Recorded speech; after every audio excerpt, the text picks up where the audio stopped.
I want to bring in Heidi Heitkamp, former U.S. Senator of North Dakota. She's now director of the University of Chicago's Institute of Politics, founder of One Country Project, and a CNBC contributor. Also, Mick Mulvaney, former OMB director and a former White House chief of staff. He's now co-chair of Active Strategic Advisors. Thank you both for joining us. Heidi, there were moments where I thought he actually did a very good job connecting with the economic issues of the day.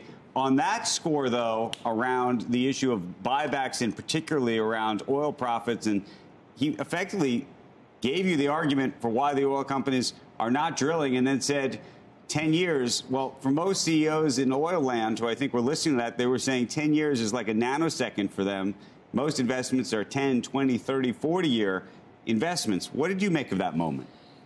Well, I think it fails to understand what the trajectory or what the time horizon is for return on investment for drilling and especially for refining. I mean, a 10-year return on investment, I mean, you'd have to raise prices pretty high to actually recover the amount you would be investing. And so, he quickly turned from the 10 years and beyond that he said and beyond. I think 10 years is a horizon that is unrealistic practically, but I also think it's not enough to encourage people to make the investments. And so, I think there was a little bit of pandering, maybe to the Democratic base. But at the end of the day, I'm glad he recognizes that one of the reasons why we've seen a lot of resistance is this return on investment issue.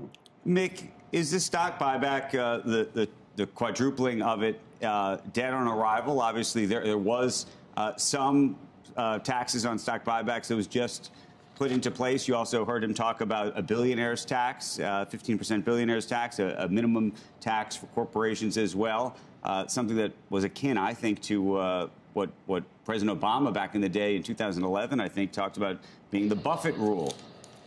Is this something you think we're actually going to see, or do you think this is theater?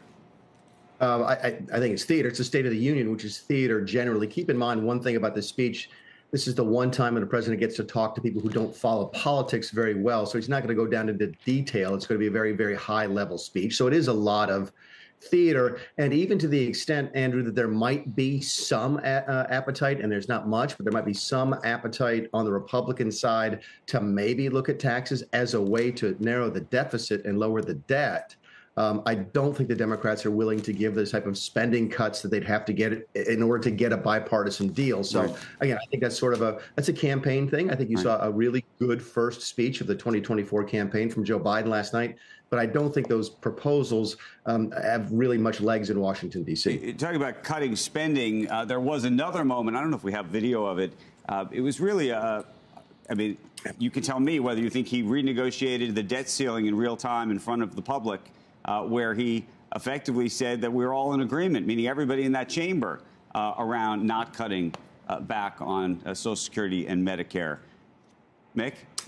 Yeah, I did see that moment, and I think that was entirely fine. I think a lot of the Republicans had said they wouldn't touch Social Security or Medicare. Donald Trump said the same thing. The budget that I wrote in 2018 was a massive reduction in mandatory spending, but didn't touch Social Security or Medicare.